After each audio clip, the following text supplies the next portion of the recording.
का पोस्टिंग होता रहता है, राइट। तो ईश्वरन हमारा यहाँ पे मेन कैरेक्टर है। ईश्वरन को लेके हम लोग क्या करते हैं ना, ईश्वरन को लेके यहाँ पे स्टोरी है। तो महेंद्र का जॉब है डिफरेंट साइट्स पे जाना, फैक्ट्रीज, ब्रिजेस, डैम्स के देखभाल करना, वहां पे जाके वर्कर्स को मेंटेन करना, और उसको एक जगह से दूसरे जगह जाना पड़ता है जैसे हेड ऑफिस ऑर्डर देता है। कभी कभी कोल माइनिंग एरिया में जाता है, कभी कभी रेलवे ब्रिज कंस्ट्रक्शन में जाता है। और कुछ महीने पहले वो एक केमिकल प्लांट तैयार हो रहा था, तो वहां पे उसका ड्यूटी गिरा। ओके, तो वो एक बैचलर था। He was a bachelor, he needs were very simple and he was able to adjust himself to all kind of odd condition. तो जितने भी ऑड कंडीशंस थे, उस ऑड कंडीशन के साथ वो अपने आप को अच्छी तरीके से मिला के चल सकते थे। Whether it was an ill-equipped circuit house or a makeshift canvas tent, तो हाथ के बनाया हुआ जो तंबू होता है वो तंबू भी हो सकते हैं, या कोई भी सर्किट हाउस में कभी उसको रहने देते थे। मगर उसके पास एक बहुत बड़ा एसेट था, उसका cook Eswaran. The cook was quite attached to Mahendra and followed him uncomplainingly wherever he was posted. तो बिना कंप्लेन किए ये कुक महेंद्र के साथ घूमता रहता था। He cooked for Mahendra, washed his clothes, chatted away with his master at night. तो महेंद्र के पास कोई टीवी नहीं था, तो ईश्वरन उसके लिए एक टीवी का काम करता था। ईश्वरन उसके लिए एक टीवी का काम करता था।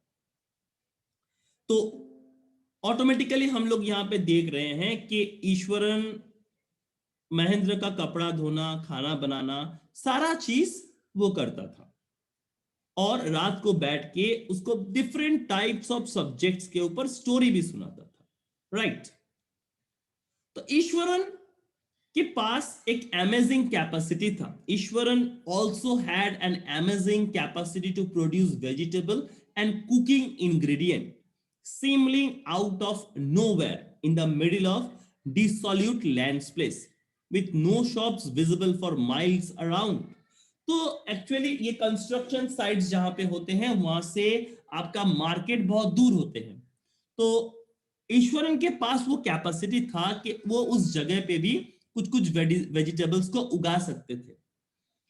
He would miraculously conjure up the most delicious dishes made with fresh vegetables within an hour of arriving at the zinc sheet shelter at the new workplace. तो क्या बोल रहा है ना, महेंद्र गणेश को बता रहा है कि ईश्वरन जो उसका कुक है, जो कुक था, तो जब भी वो एक नया लोकेशन में शिफ्ट हुआ तो वहां पे वो वेजिटेबल्स और अदर इंग्रेडिएंट्स जो खाना बनाने के लिए लगते हैं, वो सारा चीज वो अपने तरीके से जुगाड़ कर लेता है। As they lived at places which was not inhabited by many people, तो टेम्पोररी शेल्टर्स होते थे, रूफ पे मेटेलिक शीट से छत बनाया गया है। And it seemed as he would do some magic and gather all the ingredients out of nowhere, और कुछ भी तरीके से वो सारे चीजों को जुगाड़ कर लेता था। Mahendra would be up early in the morning and leave for work after breakfast. तो ब्रेकफास्ट करने के बाद महेंद्र अपने काम के लिए निकल जाता है, carrying some prepared food with him. Meanwhile, Ishwaran would tidy up the sheet, wash the cloth, and have a leisurely bath, pouring several buckets of water over his head, muttering a prayer all the while. It would be lunchtime by then. After eating, he would read for a while before dozing off. The book was usually some popular Tamil thriller running to hundreds of pages. Its imaginative description and narrative flourish would hold Ishwaran in thrill. तो महेंद्र ये para का representation अगर करेंगे तो महेंद्र सुबह सुबह उठ के अपना नाश्ता करके अपने काम के लिए निकल जाता था, और अपने साथ अपना लंच भी कैरी करके ले जाता था। ईश्वरन उसके बाद महेंद्र चले जाने के बाद ईश्वरन का काम होता था जहां पे वो लोग रहते थे उस जगह को साफ सुथरा करना, कपड़े धोना, और एक अच्छा करके नहाना। वो बहुत सारा पानी इस्तेमाल करता था नहाने के लिए, और नहाने के समय वो आहिस्ता आहिस्ता एक मंत्र जिसको हम लोग प्रेयर बोलते हैं, उसके लंच के बाद, वो लंच करने के बाद वो अपने फेवरेट तमिल बुक को लेके बैठ जाता था जो तमिल लैंग्वेज में था, और उसको वो पढ़ता रहता था, उसके डिस्क्रिप्शंस को पढ़ता रहता था, और उसके बाद वो सो जाता था। उसके जो भी डिस्क्रिप्शंस है, his own description were greatly influenced by the Tamil authors that he read. तो उसके जो डिस्क्रिप्शंस थे वो बहुत ज्यादा इन्फ्लुएंस्ड होते थे, किससे? ना तमिल ऑथर्स से। When he was narrating even the smallest of incidents, he would try to work in suspense and a surprise ending into the account. For example, instead of saying that he had come across an uprooted tree on the highway, he would say with eyebrows suitably arched and hands held out a dramatic gesture. तो यहाँ पे जो part बताने का कोशिश कर रहा है कि उसके जो डिस्क्रिप्शन होते थे वो तमिल ऑथर्स से आते थे, और वो नैरेट करते थे छोटे छोटे इंसिडेंट्स को। He would try to work in suspense and a surprise ending into the account. तो वो सस्पेंस में काम करता था, तो उसको सस्पेंशियल स्टोरी अच्छा लगता था जो कि एंड होगा एक सरप्राइज। तो वो एक बार बात कर रहा है, he had come across an uprooted tree. uprooted tree का मतलब है जो पेड़ उखड़ गया है, हाईवे में एक पेड़ उखड़ गया है। और इसको बोलने का जो अंदाज था, उस बोलने का अंदाज को सभी लोग समझते थे और महेंद्र को बहुत ज्यादा पसंद था। उसके जो आईब्रोज होते थे और जो हाथ होते थे, वो आईब्रोज और हाथ एक दूसरे के साथ मिलते थे समझाने का समय। The road was deserted and I was all alone. Suddenly I spotted. Suddenly I spotted. Suddenly I spotted something that looked like an enormous bushy beast lying sprawled across the road. I was half inclined to turn and go back, but as I came closer, I saw that it was fallen tree with the dry branches spread out. Mahendra would stretch himself back in the canvas chair and listen to the Ishwaran tales uncritically. तो ईश्वरन एक story read किया है और उस story को महेंद्र को सुना रहा है।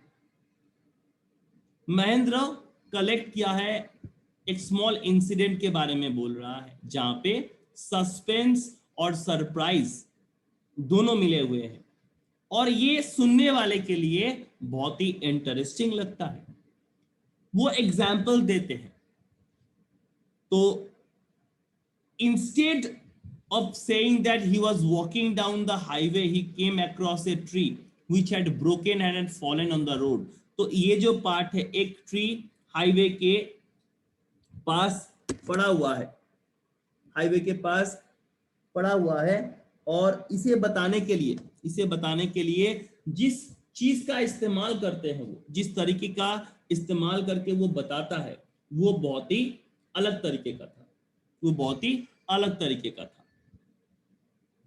नाउ उसका जो बॉडी गेस्चर्स था, उसका जो फेस का एक्सप्रेशन था, वो सचमुच थोड़ा अलग तरीके का था, और इसके कारण से वो एक सस्पेंस क्रिएट करता था और लोगों के अंदर वो एक सस्पेंस क्रिएट कर देता था।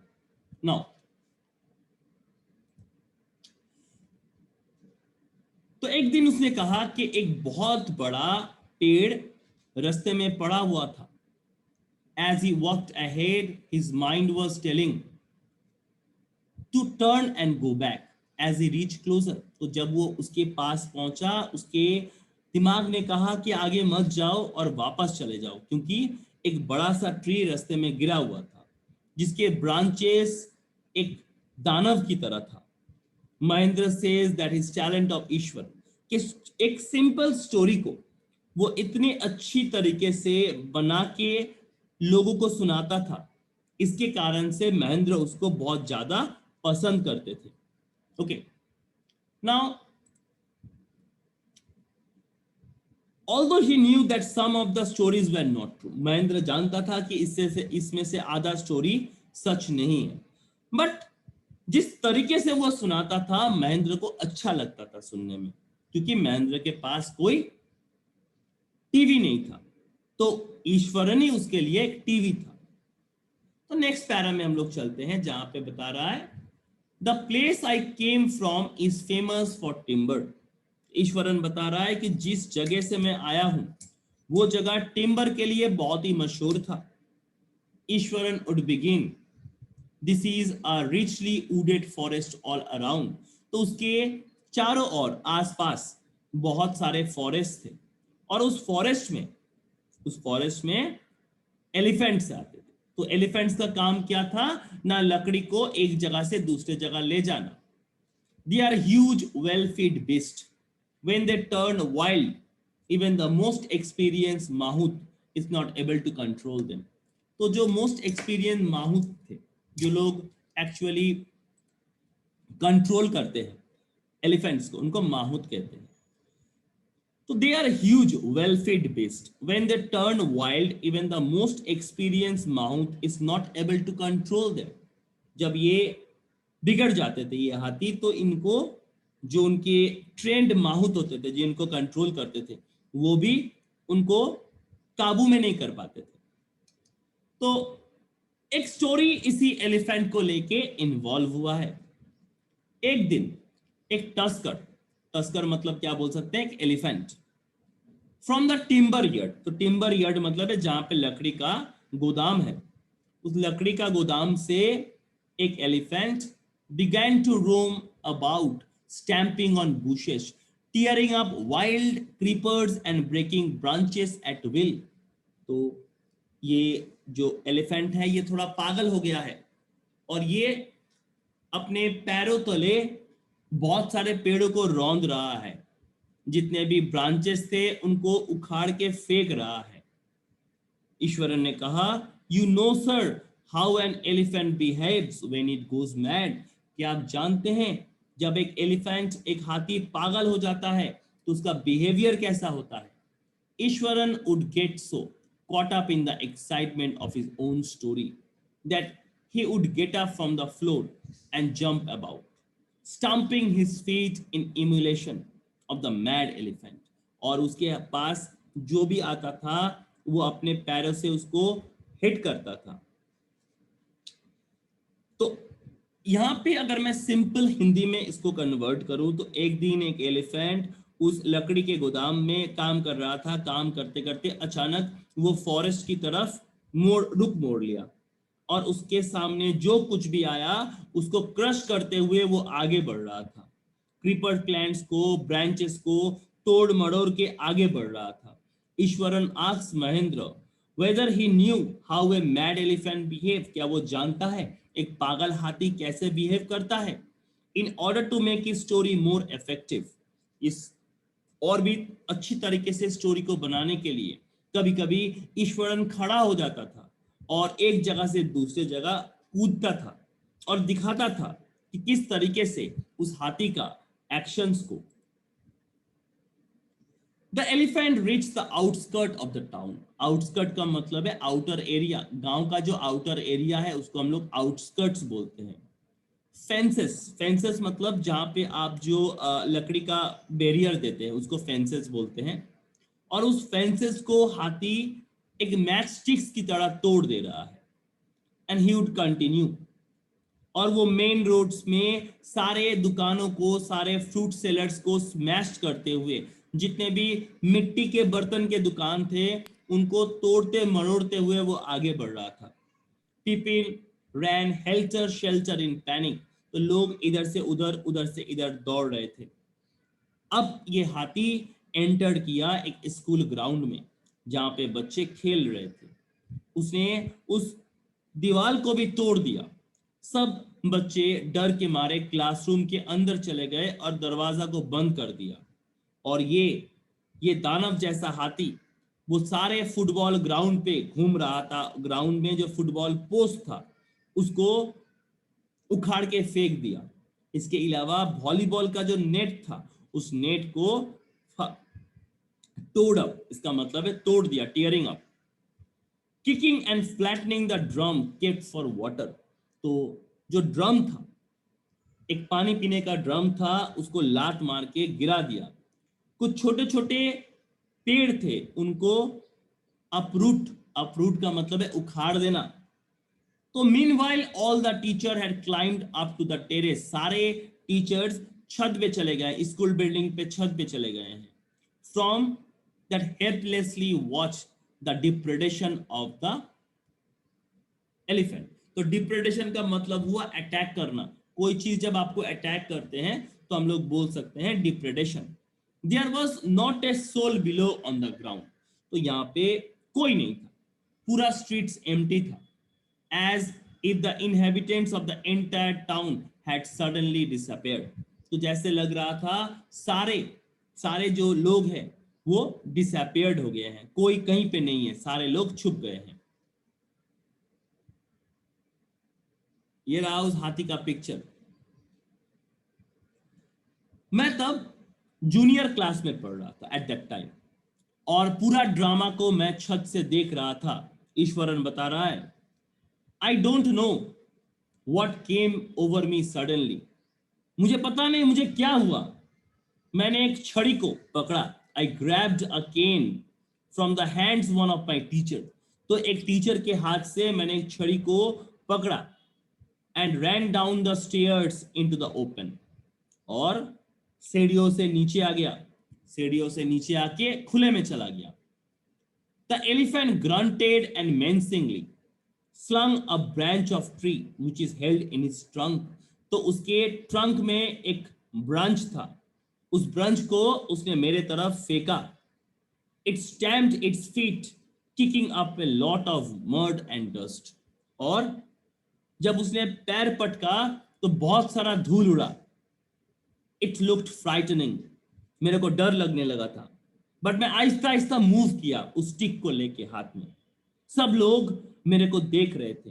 हाइपोटोनाइज्ड, हाइपोटोनाइज मतलब है to influence, control. The elephant looked at me red eyed. और वो आग बबूला होके मेरे तरफ देख रहा था, जैसे लग रहा था कि वो मुझे कुचल देगा. It lifted its trunk and trumpeted loudly. उसने अपना सुर उठाया और जोर से चिल्लाया. At that moment I move forward. और उस समय मैं आगे बढ़ा, अपने सारे साहस को एकत्रित करके. whacked it third toenail on the quick. और एलिफेंट का पैर का जो नाखून है, उस नाखून में मैंने अपने छड़ी से दे मारा. और जैसे ही मारा मैंने, वो कांपते हुए नीचे गिर गया और वहीं पे वो कोलैप्स कर गया, मतलब बेहोश हो गया. अब ये जो पार्ट है, इस पार्ट को इतने अच्छी तरीके से वो बता रहा था कि महेंद्र भी सुनने में बहुत ही अच्छा लग रहा था, क्योंकि बोलने का जो अंदाज है वो मैटर करता है कि आप स्टोरी को कैसे इलाबोरेट कर रहे हैं. स्टोरी को बोलने का अंदाज यहाँ पे एक मैटर कर रहा था, और किस तरीके से आप स्टोरी को इलाबोरेट करते हैं उसी पार्ट का हाईलाइटेशन किया गया है. ओके गाइस, 2 मिनट 19 सेकेंड बाकी है, तो इस चैप्टर को हम लोग मंडे पूरा कर पाएंगे. ओके, आज तो पूरा नहीं होगा. अच्छा, जितना भी पढ़ा है, कोई डाउट है तो मुझे बताइए.